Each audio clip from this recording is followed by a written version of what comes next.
Some people have called this a defining moment in your mayoralty. How did you get to this point?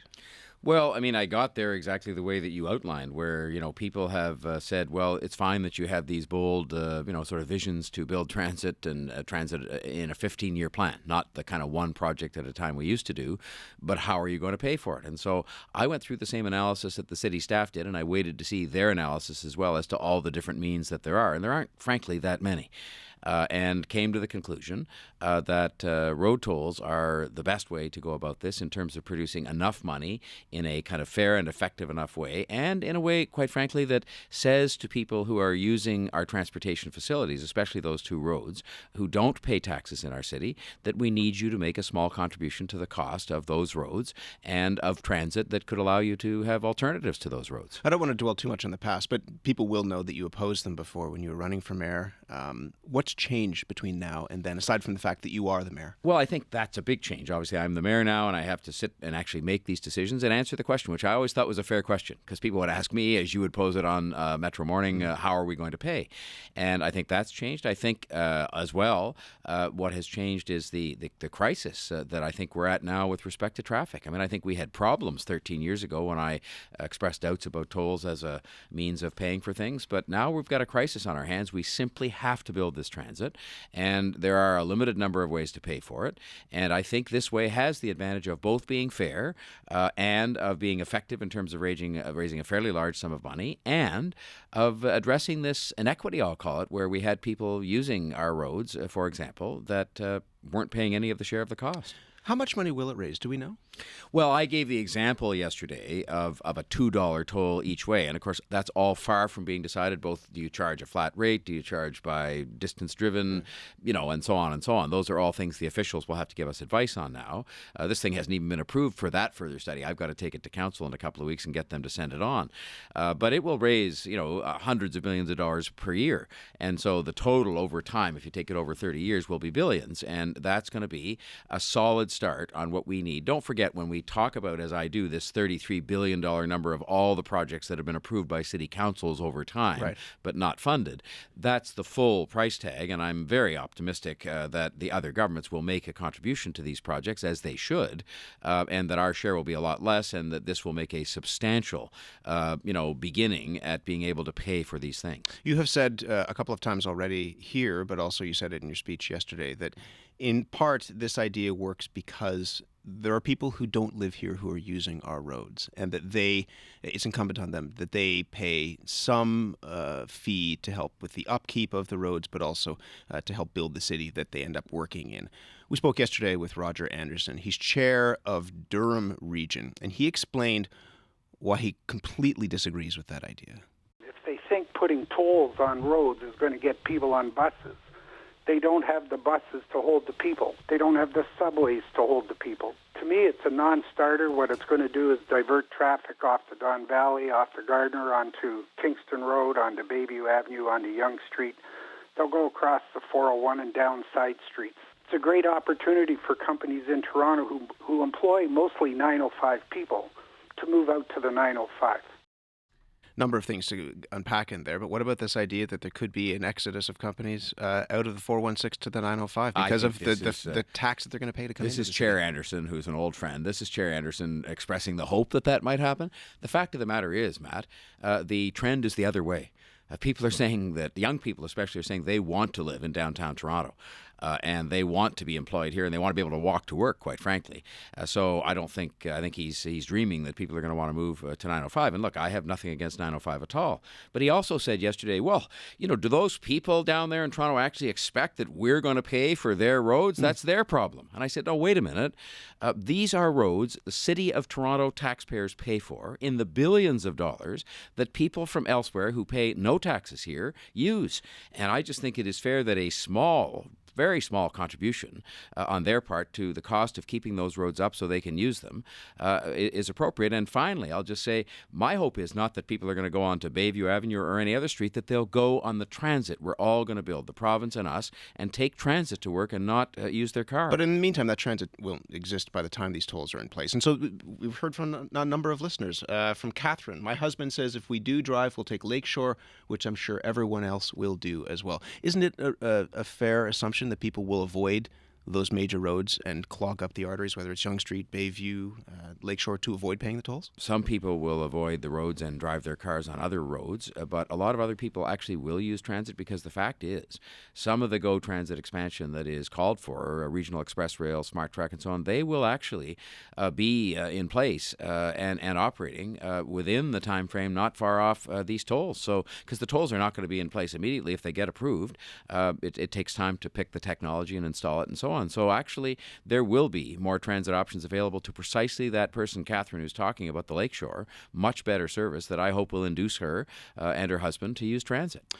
City staff recommended that council consider bringing back the vehicle registration tax. You said the tax is dead, and you will, in your words, fight against it. Why? Because it's you know what, it is so divisive.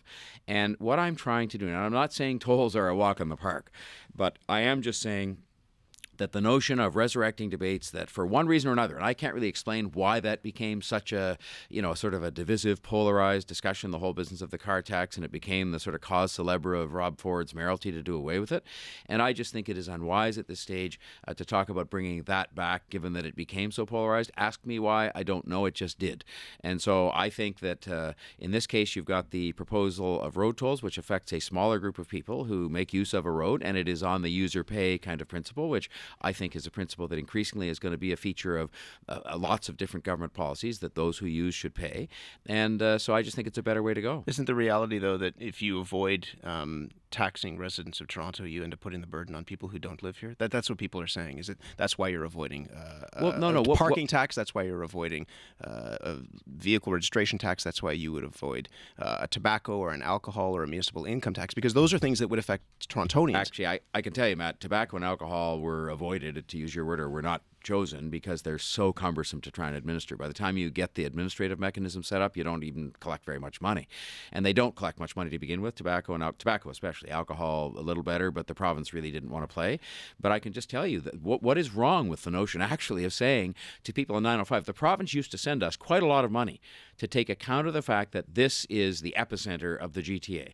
And a lot of people come here and use services and do things in this city at the expense of City of Toronto taxpayers. They canceled that money.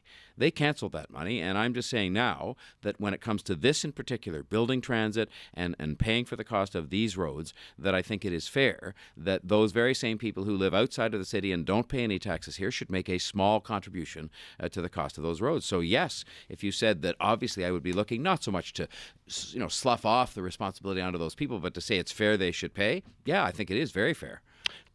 With the Gardiner, we learned yesterday that the cost of rehabilitating the Gardiner Expressway has gone up by $1 billion. How does this happen?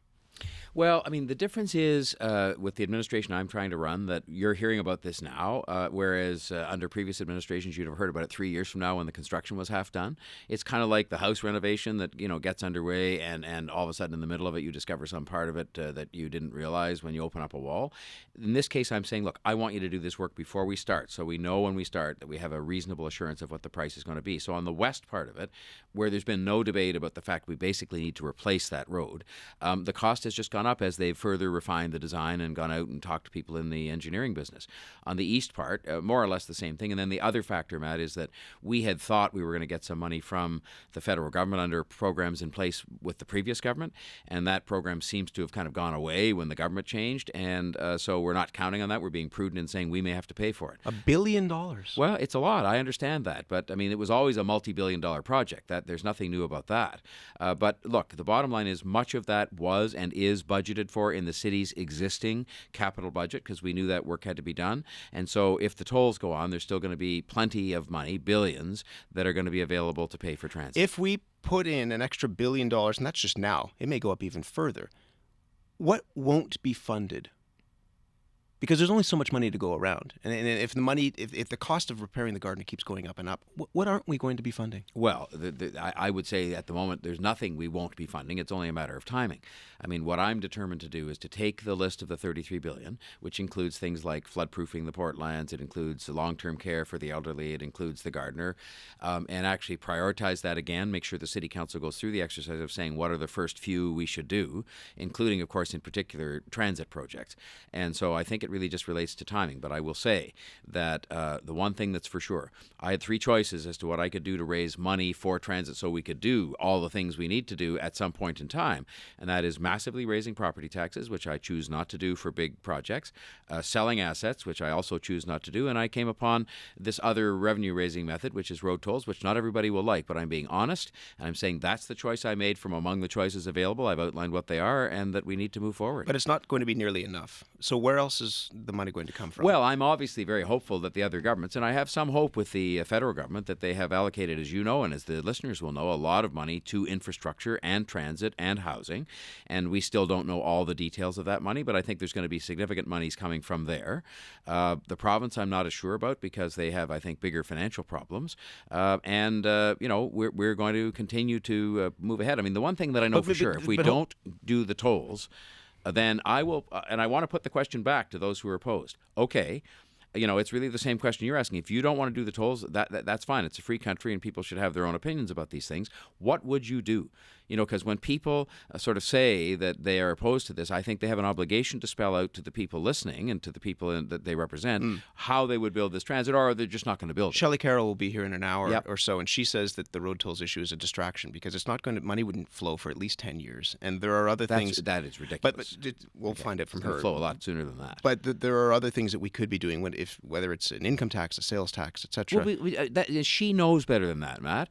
I mean, if the income tax and sales tax were covered in the report that came out yesterday, there's only one small problem. We don't have the legislative authority to do those things, and the province and the federal government have indicated 0% interest in letting us do it. That those are their areas of taxation. So the real answer, as we were just alluding to a moment ago, would be for those governments to step up and for the province to get back into the business, for example, of subsidizing on a kind of a fixed basis capital and operating for the TTC. But they've indicated no interest in that either. That's why I had to move forward to say, well, we can't wait around on the assumption these other governments are going to step forward. We've got to get building as best we can on this transit and not just sit paralyzed and say, well, we're not going to pay for it, they're not going to pay for it, so therefore it's not going to get done. You're going to run for re-election in 2 years. Yes, I am. Have you opened up a flank to someone like Doug Ford, who yesterday, he ran for mayor before, yesterday is musing again about running, saying the city's becoming unaffordable, this is another tax and spend administration. Have you opened up a flank for him? I am not suggesting to anybody that this is not, big cities are not an expensive place to live, but I'm also suggesting that if we want to keep a great, livable big city, we've got to address this traffic. We've got to build transit. Mr. Ford seems obsessed with running for public office somewhere, and I guess if that he's perfectly entitled to have that obsession. But what goes with that when you want to stand up and run? And if he wants to, that's fine. He should put his name on a ballot. He's also going to have to spell out what he's going to do. Is he just going to build no transit at all? Is he, in effect, kind of standing up here for people in 905 and saying, well, they shouldn't make a contribution to the cost of some of the roads that we have been paying for as Toronto taxpayers? Is he saying that he has some other way he's going to pay for the transit and he should spell that out? So, look, Mr. Ford will do what he does. I'm not obsessed with him. I'm obsessed with having a plan that I'm going to implement because it's what I said I would do to get the transit built, to address the traffic, to make sure the city stays livable. And that's what I'm doing. The last time the province asked City Council to indicate which revenue tools it would support, Council refused to name a single one of them. I wasn't there, but I remember it well. Do you think there will be more willingness to consider taxes now? I think that the members of City Council, in the majority, recognize the fact we've come to a point where we have to stand up and say, here is how we're going to pay, because the option of saying we're not going to pay and we're not going to do anything is just not viable. It's not responsible. It's an abdication of responsibility. And so I'm prepared to be the kind of leader that takes a risk and says, here's the way I've picked. I want to have you come along with me, members of council, because the most important thing for the people is we've got to get on with building the transit, fix the traffic. The transit is also about social justice in the city in terms of people having access to jobs and so on, and we simply have to get on with it. I don't want to be having people say about me after what I hope will be 8 years as mayor, this guy just kept, the sort of wheel going and kept promising transit but never saying how they'd pay for it and therefore never built it. I'm not interested in that. John Tory, Mayor of Toronto, it's great to have you here as always. Thanks, Thank Matt. you.